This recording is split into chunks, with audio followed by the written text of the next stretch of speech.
na kaya or nasa timing kapag ito'y mga 2 o 3 araw na lang matatapos yung buwan ng Ramadan para mayroong magamit sa in celebration of the Eid, sa pag-celebrate ng Eid.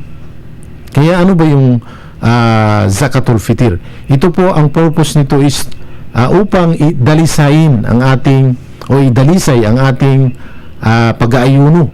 Ito'y makakadalisay, makakalinis sa ating pag-aayuno sa araw ng buwan ng Ramadan kapag tayo nagbigay ng Zakatul Fitr, dahil habang tayo nag-aayuno hindi natin maiwasan yung siyempre lumalabas tayo, nagtatrabaho, naghahanap buhay, nag-uusap tayo sa mga kaibigan, kapatiran or sa mga ibang tao. Hindi natin maiwasan makapagsabi tayo ng hindi karapat-dapat, makapagsinungaling na hindi natin in-intent, or anumang bagay na makakamenos doon sa purity ng ating pag-aayuno sa araw ng buwan ng Ramadan. So sa pamamagitan ng pagbibigay ng Zakatul Fitr, ito po ay nakakadalisay, ito po ay nakakalinis. Kumbaga, hinuhugasan niya sa tubig, cleansing yung ating ginawang pag-aayuno at matapalan yung mga defect ng ating pag-aayuno. Pangalawa, yun nga yung makakatulong sa pag-celebrate ng pagtatapos ng pag-aayuno sa buwan ng Ramadan, yung pag-Eid, Eid al-Fitr tinatawag. So ito po ay inuutos ng Prophet Muhammad SAW sa bawat nag-aayuno, lalaki man o babae, bata, or kaya mga malaya, kasi ngayon hindi naman uso sa atin ngayon yung slave, wala na slavery ngayon especially sa ating bansa. Doon sa mga limbawa katulong sa bahay na Muslim siya nag-aayuno, na inuutusan siya magbigay ng Zakatul Fitr, ilan naman yun or anong quantity, kapag ito ang stable na bagay o kaya pagkain na kailangan natin ibigay, kung ano yung kinakain natin sa bansa na yan, staple food natin. Halimbawa sa Pilipinas, bigas ang kinakain natin, staple food, ay bigas ang ating ibibigay. Ilan naman ang quantity? Ang quantity pag sa bigas, equivalent to 1 sa tinatawag, yung 1 sa of barley or kaya 1 sa of dates, yung kasi ang binibigay nila noon sa mga gitnang silangan dahil yung kanilang staple foods, yung kanilang kinakain. So sa atin naman, ang equivalent ng 1 sa ay 3 kilograms. 3 kilo na bigas sa bawat isang tao. Matanda man o bata, lalaki, babae, o bagong panganak, kailangan po kasali na siya doon na bibigyan ng tinatawag nating Zakatul Fitr. So isang 3 kilos o bigas.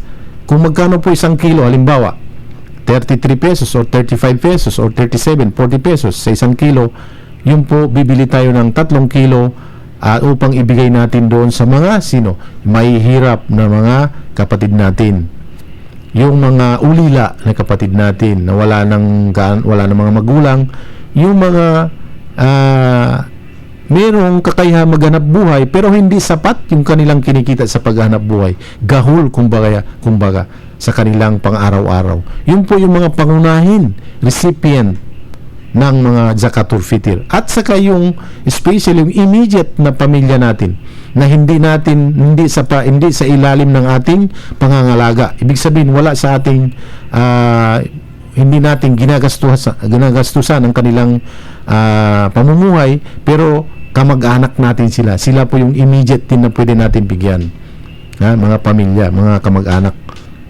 pero hindi naman sa ilalim ng ating pangangalaga. So yun po yung mga recipient ng Zakatul Fitr. Ayon sa yun po yung bigas, ayon sa Imam Hanifa, sa isang school of thought ng Islamic jurisprudence, pwede po maglaan ng a certain value ng kung ano yung halaga ng ating binigay. So ibig sabihin, kung value yan, may value, ibig sabihin pera, or otherwise kung ano yung medium of exchange natin ginagamit. So ayon po kay Imam Abu Hanifa, pwedeng magbigay yun, or kapag ang ibibigay niyang wheat, kahit na kalahating sa ng wheat, pwede, basta wheat ito, kasi iba yung barley, iba yung wheat. Kaya ina-allowed niya sa kanyang school of thought ang value nung, let's say sa ating 3 kilograms, magkano yun? Pag 30 pesos ang ating kinakain na bigas, 90 pesos. So yung 90 pesos sa isang tao, yun ang ibibigay ng zakatul fitr. Kung ito naman ay 33 pesos, so yun ay 99 pesos. Ha? Kung ito ay 35, 105 sa isang tao. Yun po yung dapat nating gawin. At ibibigay ito, wag nang mahuli sa araw ng Eid na tumayo yung imam na maghutba na or magbibigay na ng sermon, natatayo na, wag na po magpahuli sa punto na yon. Pwedeng mauna doon sa paghutba, sa pagtayo ng khutba, sa pagtayo ng salatul Eid sa araw na yon, wag na ipalate doon. Yun ang pinaka-late. So ito po yung mga bagay-bagay na kung saan dapat nating maunawan, especially yung mga bagong yakap sa Islam. Katulad kanina, alhamdulillah, mayroong isang nagsyahada or nagbalik loob sa Islam, ang isang brother na galing pa siya sa Cainta Rizal at siya purposely pumunta rito at na-meet niya tayo at pinaliwanagan at nagsyahada po siya, tinanggap niya ng Islam, siya naging Muslim at nagumpisa na po siya nagsala at nagtanong na ang mga bagay-bagay tungkol sa pag-aayuno sa buwan ng Ramadan, alhamdulillah.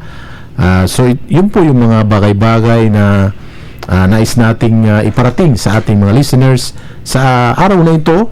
Kayo po ay patuloy pa rin nakikinig sa ating palatuntunan dito po sa ating Muslim Hour. Ang ating palatuntunan, ang Islamic Awareness. Dito lang po yan naririnig sa impilan ng radyo or maririnig sa impilan ng radyo